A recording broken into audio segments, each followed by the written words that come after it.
Alright, we seem to have gotten at least the gremlins cut down a little bit here. Let me tilt this a little bit.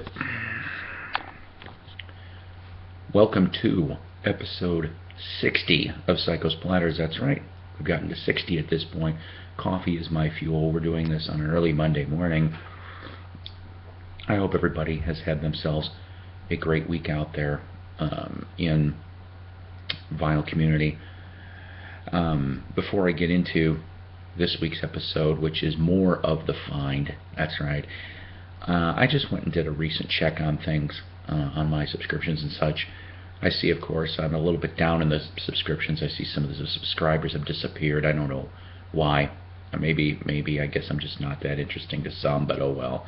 I keep regenerating, it seems. But we got 90 subscribers at this point. You know, I have been doing this for almost 2 years.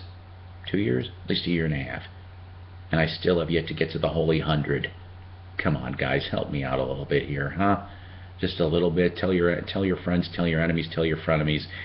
I admit, okay, fine, maybe my show isn't exactly as high gloss as some other people's out there, but you know what? I do try to make it interesting, and you guys know that. So help me out a little bit here. Maybe like it's June 2nd. Maybe by the end of the month, that'd be nice. Get just 10 subscribers.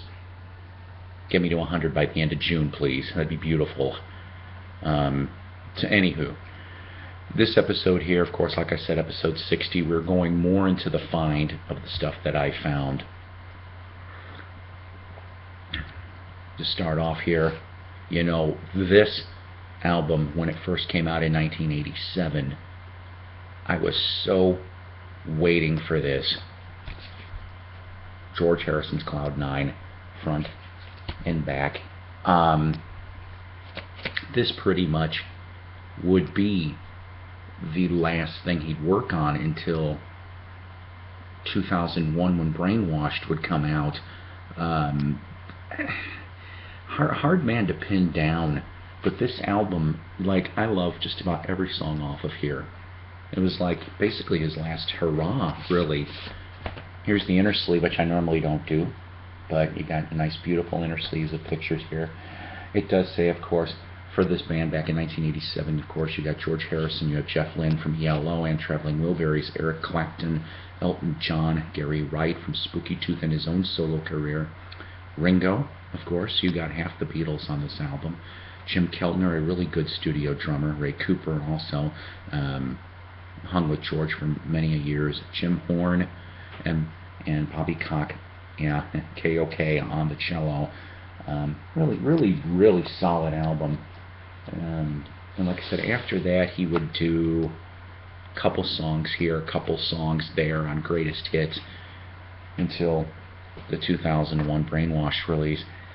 This next one here I thought was kind of neat. I've always been a big fan of his comedy, not so much of his singing. I highly doubt he's watching this, but if he is, sorry, but that's kind of the truth indeed. I found on Decca, Jerry Lewis Just Sings. Now, I know you're thinking of going, well, why the heck did you get this? I know you can't see it, kids, but it's signed. That's right. It says, to Natalie, it was nice meeting you. My best always, Jerry Lewis, signed January 1957. Yeah, couldn't pass that up. Indeed. Grateful Dead. I love Grateful Dead. I thought I didn't end up getting this one, but it turns out I did. Blues for Allah, front and back.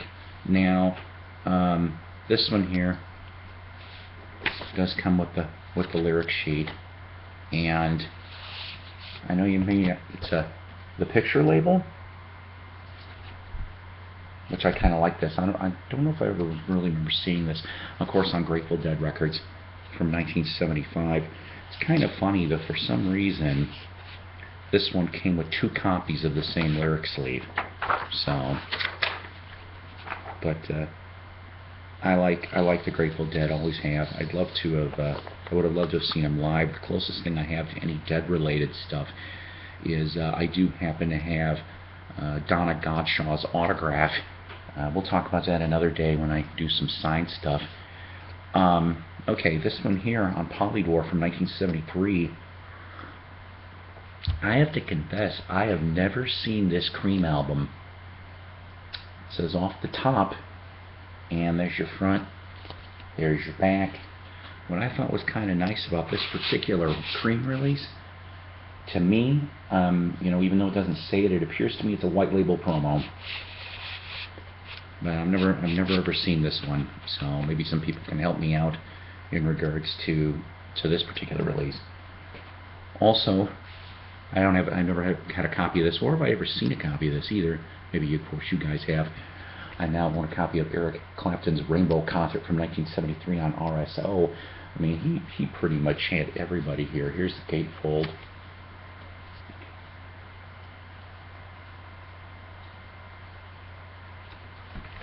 And the back. I mean, basically, though, it says here the personnel is Eric Clapton, Pete Townsend, Ronnie Wood, which was his birthday yesterday. Happy birthday. Rick Gretsch, who of course was in Blind Faith, and Family. That was the other one he was in.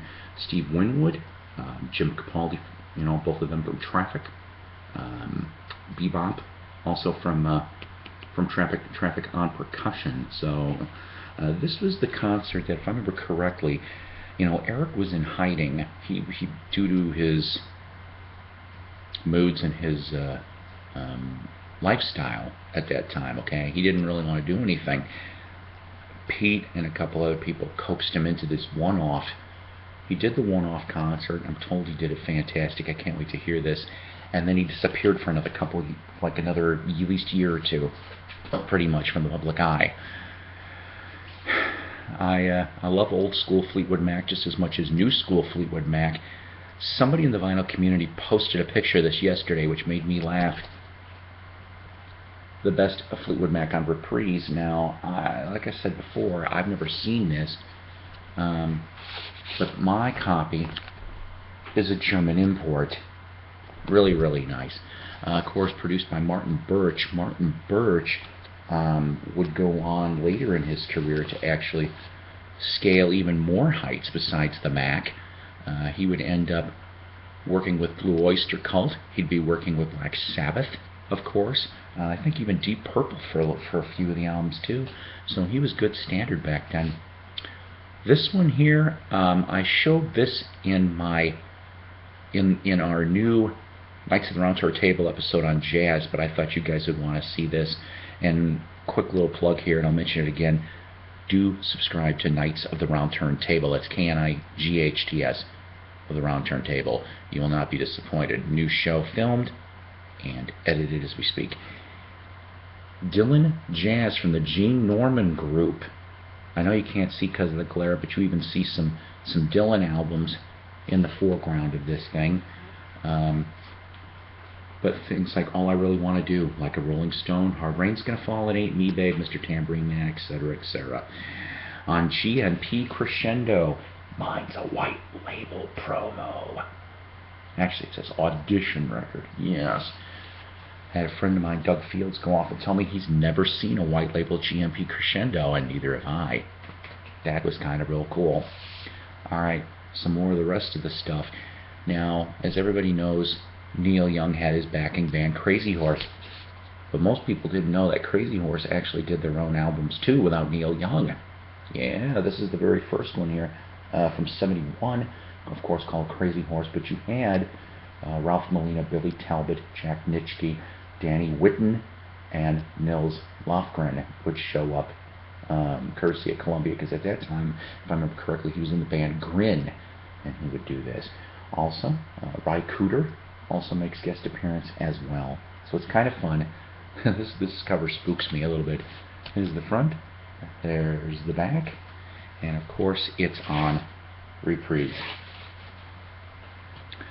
Another one, and somebody quote me if I'm wrong on this, this is one of the few Neil Young albums that hasn't been put out on CD yet. Neil Young, American Stars and Bars. It's kind of one of the reasons why I grabbed it, because I thought I was told that it wasn't available on CD yet. Of course, side 1, side 2 is kind of weird. Side 1 is Neil Young, Crazy Horse, and the Bullets, recorded in April 1977, which basically is your Crazy Horse lineup, but it also had Linda Ronstadt and Nicolette Larson was in on that one too. And then, of course, side 2 was Neil Young, Crazy Horse, from 74 to 75, with added special guests Emmylou Harris, on reprise. A lot of these are, like I said, are in real good shape. Most of them. There is some that have some scratches, but I have some of these I've never come across, so I'm really happy to have them in the collection. This next one here is a salute to a local band, the Kate Brothers. I finally got my second Kate Brothers album, and for you Northwest Arkansas people, for the life of me, I am trying to figure this out. It says in one eye and out the other. I can tell that this had to have been filmed in Fayetteville, Arkansas, because I have driven past this. I know I have. This was put out in 1976. I really wish I could figure out where this was. This is a promo copy on Elektra Asylum. I know you can't see it, but it does say promo on the label. The cool part about this album, in my opinion, is that not only do you get the Kate Brothers and your regular other people in this band, like Terry Cagle, that was been with them forever, but this was you had a lot of involvement. Steve Cropper was involved in the production of this, along with assistance by Donald Duck Dunn, which of course you're talking about, people from Booker T and the MGs, and a couple years before the Blues Brothers band would hit. The other thing that was an additional surprise to me, and I didn't realize it till I got it, was it's 3/4 autographed. You can't see it, but it's in the photo of the Kate Brothers and Ron Off. That's what we're going to call him.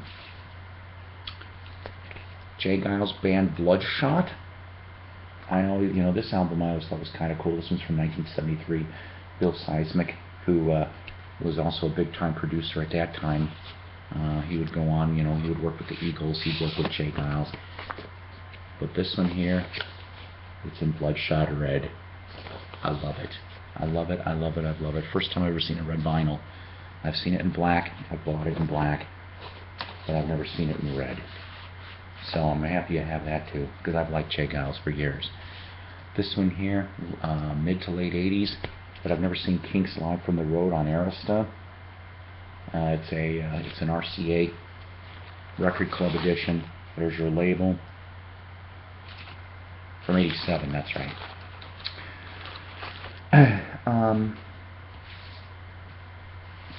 Doug and I were talking about this, and I know somebody else in the vinyl community was talking about these too. I picked up Ramatam on Atlantic from 1972. Now, this band here, at least the first album, was definitely cool. Your lineup here, April Lawton, she was the lead guitar, one of the first female lead guitarists pretty much in rock. Mitch Mitchell from Jimi Hendrix on drums, Mike Panera from Blues Image and Iron Butterfly on guitar, and no offense, I do not know who the other two are, but Russ Smith and Tommy Sullivan, I've never heard of them. But this album here, there's the front, there's the back. Like I said, it was pretty cool. Like I said, standard Atlantic sleeve. But what happened is, between then and album number 2, in April came the dawning of the Red Suns. I'll show you here. This is a gatefold.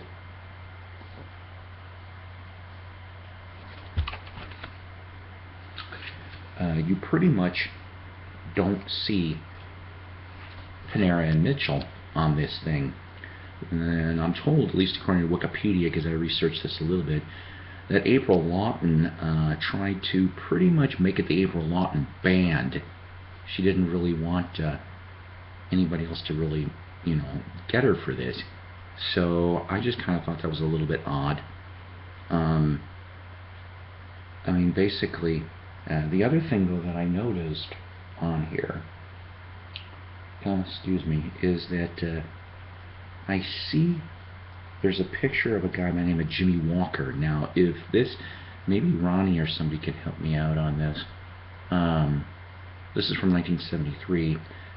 Is this the same Jimmy Walker that was in the Knickerbockers and replaced Bobby Hatfield in the Righteous Brothers? Because I know that one of them left in the early 70s. Or was it the late 60s? I'm so tired and confused.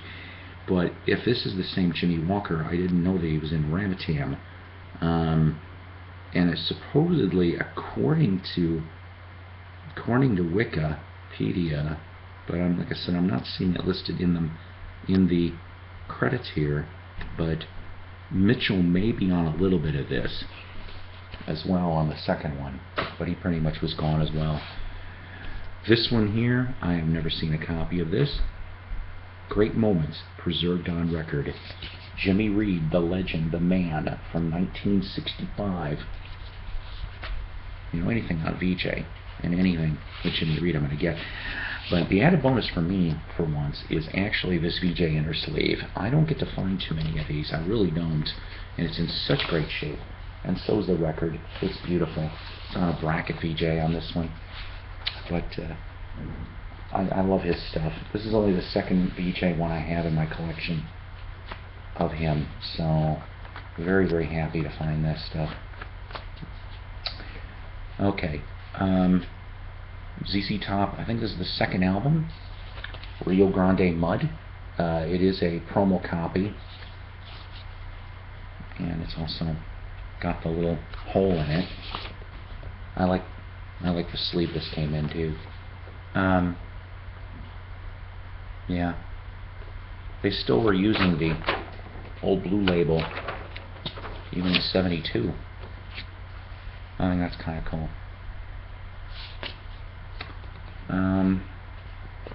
Next one, kind of neat in its own self.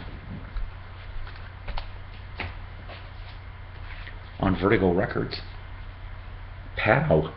Yeah, remember we were talking quite some time ago about Mike Pato, and this is a gatefold. I'll show you here, but it says it's got Mike Pato, John Halsey, Ollie Halsall, and Clive Griffiths. Ollie Halsall would end up also going to work for the Ruddles a few years later. The cover art on this thing is just crazy.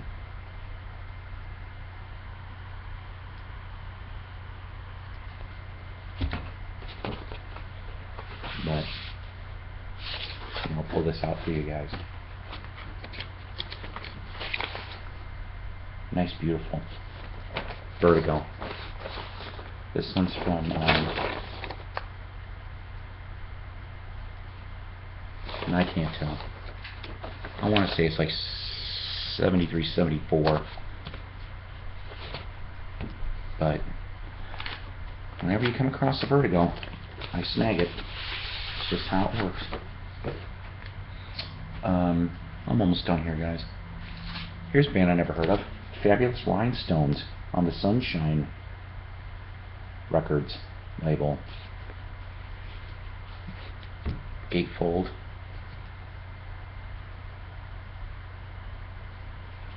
And then the back says Eagle Mountain House. Now, I mean, I can tell a couple people on here.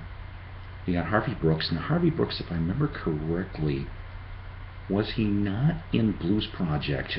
Maybe I'm getting it wrong here. But that's the one that sounds familiar. Marty Greb. Marty Greb, of course, worked with Buckingham, Chicago, a bunch of bands back then. Also, special appearance by Paul Butterfield. He's on here too, on a tune. So kind of neat that that's on there too. I've heard of this band, but I never had anything. Silverhead, front, back.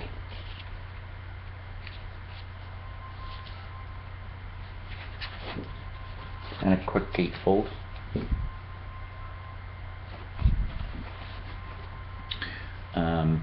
Yeah, like I said, Michael DeBar, he was the vocalist on this, and Nigel Harrison, from which a couple years later would be in Blondie. Here's an unknown promo copy, Sassafras. I hate to admit this, I don't know anybody in this band, but sometimes I get bands that I've never heard of just so I can guess. Here's another one too. My last one, Pan on Columbia. Now, gatefold on this one. The only name that came up to me right away was Ron Elliott, and Ron Elliott was in the Beau Brummels, so that's kind of cool that I managed to snag that too. Well, we're almost going on 21 minutes here, and so I'm going to go off and mention my shout-outs because I got to go, I guess. I just found that out. So, Wax Museum with Ronnie Dark. Okay, next week is his 5th anniversary show. You know what? I love you. I love you, man. You're like my musical brother from another mother. You and Mike Adams and Commander and everybody. I'm so happy for you guys to make it 5 years. I am so sorry that I'm not able to listen as much as I was able to before. I know about 50% of that's my fault. I know it is. But I still support you guys wholeheartedly.